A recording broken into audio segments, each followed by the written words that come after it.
जी नमस्कार। इस समय हम बरही जनपद में हैं और कहा जा सकता है कि किसी भी चिंगारी की शुरुआत बलिया जनपद से ही हुई थी। खासकर आजादी में अग्रणी भूमिका निभाने वाला बलिया 1942 की क्रांति का नायक बलिया, 1857 की क्रांति का नायक बलिया, यानी भृगु संहिता जो पहली ज्योतिष शास्त्र था, या फिर खुद भृगु मुनि को इस तपोभूमि से उनको कहीं न कहीं उस जो श्राप था उससे उनको मुक्ति मिली थी। तो कहा जा सकता है कि बलिया से तमाम चिंगारियां निकली हैं। हम इस समय बातचीत करने के लिए हमारे साथ हिंदू जागरण मंच के संस्थापक डॉक्टर विजय प्रताप आर्या जी हैं और आज का मुद्दा है पड़ोसी मुल्क बांग्लादेश। जी हाँ, आप सही सुन रहे हैं। पड़ोसी बांग्लादेश में जिस तरह से घटनाएं हो रही हैं, पहले शुरुआत हुई थी एक व्यवस्था के खिलाफ छात्र आंदोलन हुआ था, लेकिन आज वो सारी व्यवस्थाएं ध्वस्त हो चुकी हैं। वहां पर सिर्फ एक ही मुद्दा चल रहा है, हिंदू का विरोध करो, हिंदू को मारो, क्योंकि वो एक क्या है, हिंदू है। ऐसे में विजय आर्या से हम जानना चाहेंगे कि ये परिस्थितियां कैसे बदली। स्वागत है सर। जिस तरह से देखा जाए कि पड़ोसी मुल्क बांग्लादेश जल रहा है जी, और उसमें हिंदू जल रहा है जी। बतौर एक संस्था के आप संस्थापक होने के नाते आपकी राय क्या है, आपकी सोच क्या है? अरविंद भाई, स्पष्ट तौर पर मैं यह कहूं कि अब आर पार की लड़ाई का समय आ गया है। अब आर पार की लड़ाई का समय आ गया है। अब हमारे देश में प्रतीकात्मक जो विरोध हो रहे हैं उसका कोई स्थान नहीं।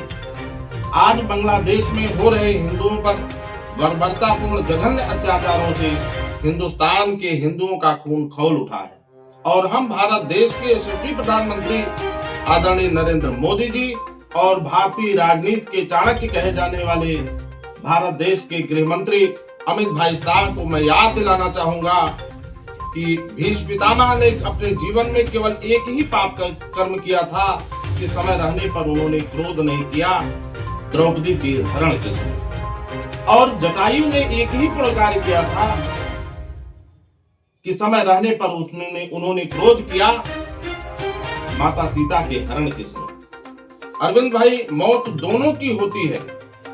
समय आने पर मौत दोनों की हुई है, मृत्यु दोनों की होती है, लेकिन एक को बाणों की सैया मिली और एक को जो है प्रभु श्री राम की गोद।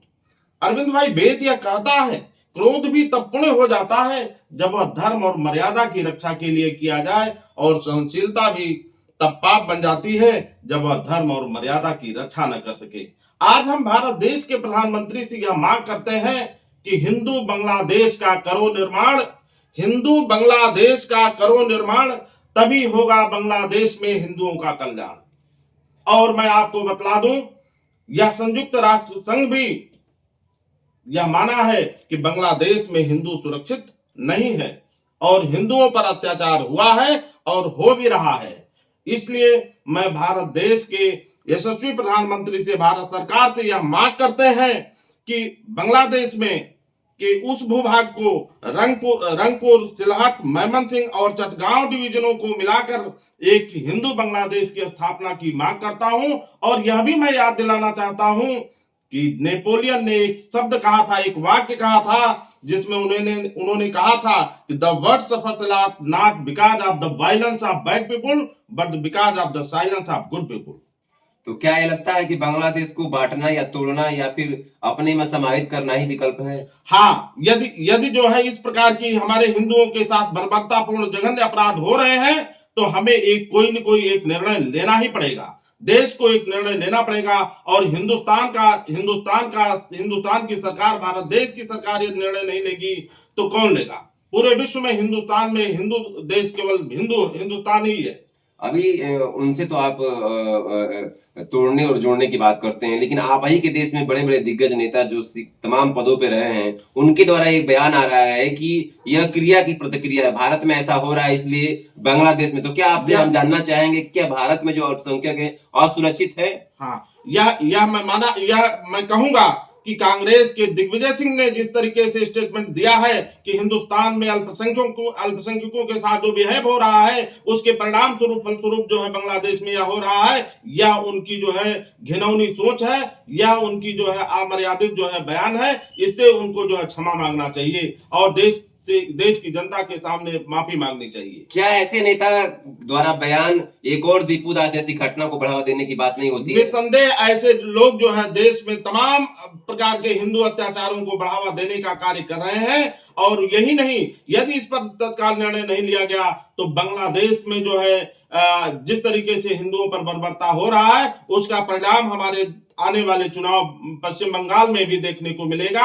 जिस तरीके से पश्चिम बंगाल की सरकार ममता बनर्जी जो है देश में जो है बांग्लादेश में रोहिंग्या मुसलमानों को शरण दे करके और वहां सरकार पर हमेशा कब्जा बनाए रखना चाहती हैं, वह देश के लिए बहुत बड़ा दुर्भाग्य का विषय। अभी कल जो बंगाल में प्रदर्शन हुआ, प्रोटेस्ट हुआ इस बांग्लादेश में जो हुए अत्याचार के खिलाफ, तो टीएमसी की सरकार, ममता बनर्जी की सरकार है, तो अपनों पे लाठी, रोहिंग्यों को, घुसपैठियों को अपनापन, ये क्या व्यवस्थाएं हैं? यह ममता बनर्जी की घिनौनी सोच है। वहां की सरकार, पश्चिम बंगाल के सरकार की घिनौनी सोच है जो हिंदुओं के प्रति ऐसी दुर्भाव की गलत धारणा उनके मन में बसी हुई है। सीए जब कानून आया था, सिटीजन अमेंडमेंट बिल आया था, उस समय कांग्रेस की सोनिया गांधी से लेकर बड़े बड़े दिग्गज नेता दिल्ली के रामलीला मैदान में आर पार की लड़ाई की बात की थी, और कितने दिनों तक जला था आप समझ सकते हैं, कितने दिनों तक नहीं जला था वो। और कहीं ना कहीं यह कहा गया था कि यह धूर विरोधी कानून है, ये मुसलमानों को भी हक चाहिए। तो क्या आपसे हम जानना चाहते हैं कि जो कानून सरकार ने लाया था कि जिस तरह से पड़ोसी जो मुल्क के हिंदू हैं अगर वो प्रताड़ित होते हैं तो वो भारत में उनको शरण दिया जा सकता है, क्या अभी आपसे हम पूछना चाहते हैं कि जिस तरह से दीपू दास की घटना हुई है, क्या उनके कातिलों को के लिए भी बॉर्डर खोल देना चाहिए? मैं भारत सरकार से यह मांग करता हूं कि तत्काल हिंदुस्तान में रह रहे रोहिंग्या मुसलमानों को तत्काल आदेश से, कठोरतम आदेश से तुरंत उन्हें बाहर किया जाए। और यदि बांग्लादेश में हिंदुओं के साथ अत्याचार नहीं रुक रहा है तो मैं बांग्लादेश के हिंदुओं को भारत में प्रतिस्थापित कराने की भी मांग करता हूं। तो ये थे विजय आर्या जी, डॉक्टर विजय प्रताप आर्या जी, जिन्होंने बेबाकी से अपनी बातें रखी, और ना केवल बातें रखी, सरकार से मजबूती से, एक मजबूत आवाज से, जैसे बलिया की आवाज होती है, आपने मजबूती से भारत के प्रधानमंत्री और गृह मंत्री अमित शाह से आपने तत्काल मांग किया कि या तो बांग्लादेश का इलाज हो, या फिर बांग्लादेश के लिए कोई व्यवस्था किया जाए, या फिर बांग्लादेश को तोड़ा जाए, या फिर बांग्लादेश को भारत में मिलाया जाए, तभी यह बांग्लादेश सुधरेगा।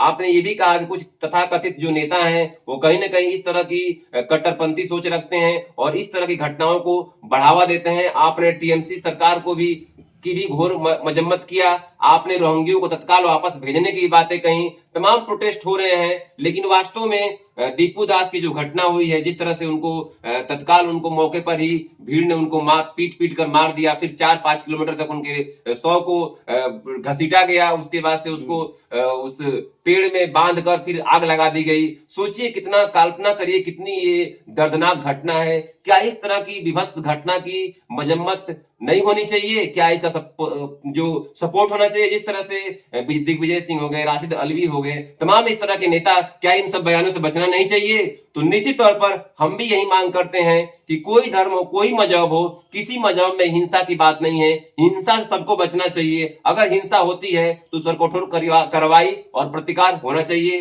अरविंद सिंह, बलिया ब्रेकिंग।